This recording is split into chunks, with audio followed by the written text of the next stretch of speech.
તું તમને કહેવા આવ્યો છું આ કારણે કોઈ સાંભળતું નથી, પણ જે વિધાનસભામાં જે બેઠક બોલાઈ હતી ને એના બધાના ભેદ હવે બહાર આવી રહ્યા છો. ભેદ કોણ ખોલી રહ્યું છે તમને ખબર છે? કીર્તિ પટેલ ભેદ ખોલી રહી છે. અને જુઓ એક એક કલાકારો વિશે તે શું છે. આપણે ખાલી સાંભળવાનું છે, બીજું કંઈ કરવાનું નથી. કેમ કે આ જંગલ થોડુંક ડરાવણું મને લાગે છે, એટલે આ કારણે આપણે ટાઈમ વેસ્ટ કરતા નથી. એટલે જે છે ફટોફટ ચેનલને પહેલાં તો સબસ્ક્રાઈબ કરી દો, લાઈક કરી દો, અને પછી અહીંયાથી આપણે નીકળવાનું થાય છે. પહેલાં પણ આપણે કીર્તિ પટેલ શું કહી રહી છે એ આપણે જોવાનું થાય છે. જોઈ લો.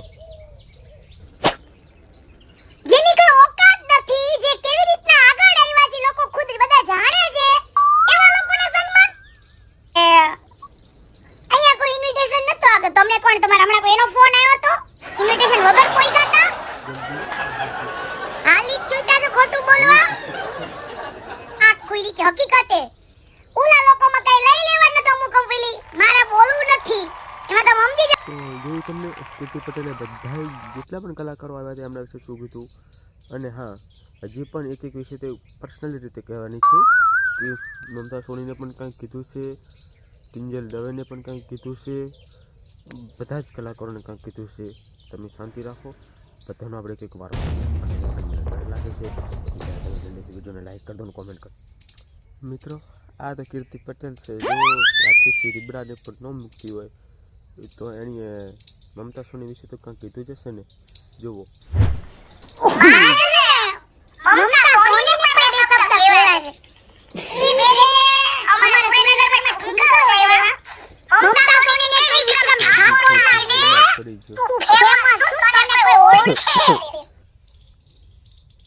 કીર્તિ પટેલનો પણ ધોકા જેવો જવાબ છે.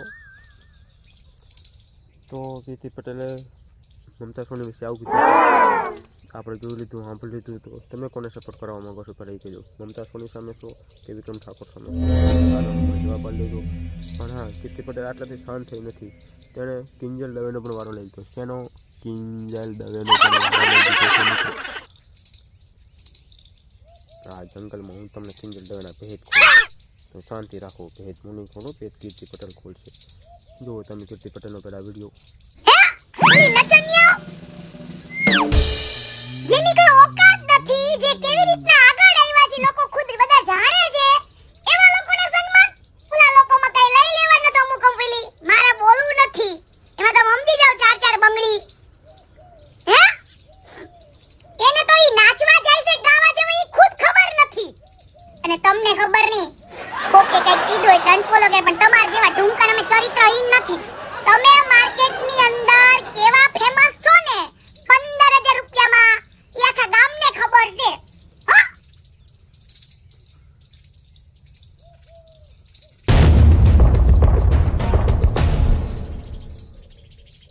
જોયું મિત્રો, આ હતી કીર્તિ પટેલની કહાની. અને કીર્તિ પટેલ વિક્રમ ઠાકોર વિશે પણ કાંઈ કીધું છો, જોતા રહેજો. વિડીયોમાં ભૂકા જ કાઢવાના છે આજે. જો શું કીધું વિક્રમ ઠાકોર વિશે. વિક્રમ ઠાકોરે 10 થી 12 વર્ષની અંદર 40 થી 45 મૂવી બનાવ્યા ને, ઈ પાછા સુપર હિટ. અને સારા ફેમિલીમાં મૂવી જોવી શકે ને એવા એક સાંસ્કૃતિક મૂવીઓ હતા એમને. એક અંદરથી શીખ મળે ને એવા મૂવીઓ છે. કદાચ આની બધા વીઆઈપી લોકોને ખબર નહીં પડે. કલાકારો બોલે છે, જેમ કે કમલેશ બારોટ પણ ખૂબ જ સમર્થન આપ્યું છે, જેનો આપણે વિડીયો આગળ નાખી દીધો છે. ગોવિંદભાઈ બજાણીયા પણ ખૂબ જ સમર્થન આપ્યું છે, જેનો પણ આપણે વિડીયો નાખી દીધો છે. તમે આ લોકોનો વિડીયો ના જોયો તો તમે જલ્દીથી જોઈ લો. આપણે વિડીયો એવી રીતે બનાવશું કે તમને મજા આવે, કોમેડી લાગે એવી રીતે બનાવશું. પણ હા, બધું કે સુંદર સાથે જ કહેશું. કેમ કે જે કીર્તિ પટેલ આપણે મોસ્ટ ઓફ ચાલે છે, કીર્તિ પટેલ જ ચાલે છે. કીર્તિ પટેલ જ કહે સાચું, બાકી બધું ચાલ હાટ ઉડે તો જ હા.